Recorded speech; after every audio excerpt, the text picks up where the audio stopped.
Hi everybody, it's Michael Fox from the Little Metal Dog Show here for the UK Gaming Media Network, and I'm joined by Patrick and his incredibly impronounceable surname.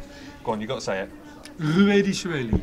We're just going to call him Patrick for this one. Thank you. It's going to save me an awful lot of trouble.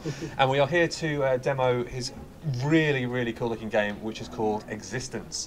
Patrick, first of all, before we kick into talking about the game itself, what's the idea behind the game? What's the world? Okay, I'll tell you. The story starts that some scientists are doing experiments. Experiment goes wrong, and it causes a DNA shuffle. Right. And all technology is destroyed. And then after this event, we take it to the future in 300 years after that. Okay. And all life has changed into a completely new concept. So let's say at the time of the DNA shuffle, you're leaning against a tree. The tree will have some of your DNA, and you will have some of the tree's DNA. And you can imagine how the world can change into that. Okay, fantastic. Now, there's actually two different tacks that you guys do. You've got the collectible card game, Yes. and you've also got the forthcoming board game version of it as well. Yes. So, which one would you like to start with? Which? Let's start with the board game. Okay, let's go for it. Now, I've got to say, it's pretty. It's very pretty. This is gorgeous. What's the idea behind it then? What do we have to do? Okay, well, first of all, the board game is non-collectible. It has ready-to-play decks, and everything is there, so you need nothing else except the board game to have a good play. Okay, so the whole experience is right here. Yes. Okay, cool. Right. Well, the point is, you have several creatures. We call them summons. Those are represented by the playing pieces, and these are pretty awesome. These are thick as anything, so like good quality. Thank you. Yeah, well, that's the whole point. We want to have one objective. We want to make high-quality games, Cool.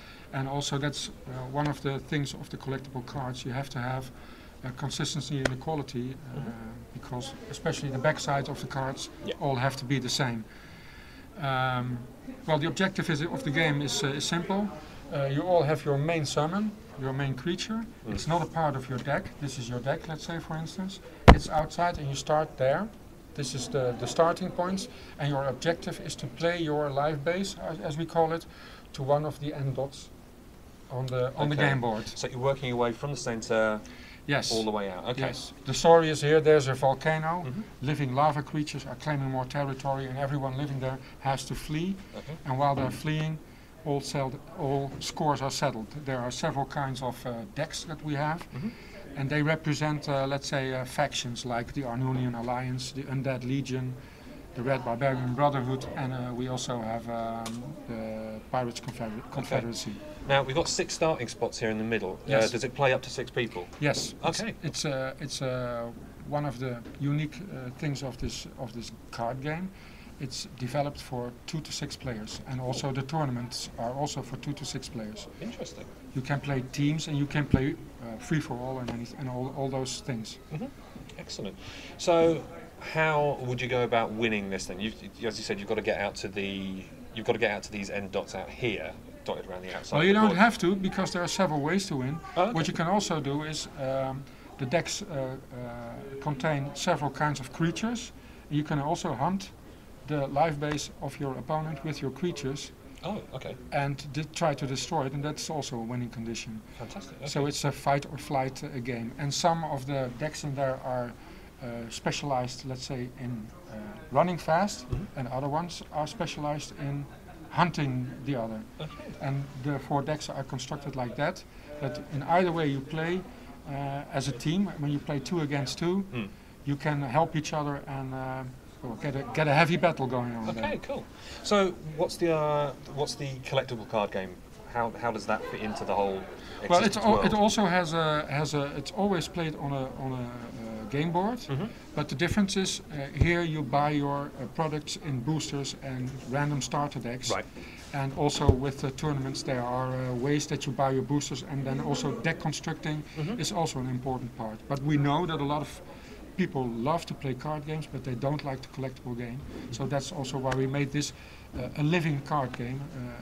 because once in a few months we also will publish ready-to-play new decks with new strategies in it. Fantastic. So the collectible card game that's available now. Yes, that's already available. Yes. But the actual board game on the Ruins of Chaos, this isn't out yet. When's this meant to be released? We're aiming to publish it September, October. The sooner the better, and probably it will be October, because there are still little things that we want to improve. We're, of course, used to write for card players, and explaining the game to board gamers is slightly different. Yeah. So we really had to have some help of other people to help us. We have a tunnel vision for card players, and they helped us making the game accessible for board gamers. Fantastic. Well, Patrick, thank you so much for bringing your games to show them off. It's absolutely wonderful to see, and I'm really looking forward to hopefully playing it down later. It'd be great. This is Michael Fox for the UK Gaming Media Network here at the UK Games Expo.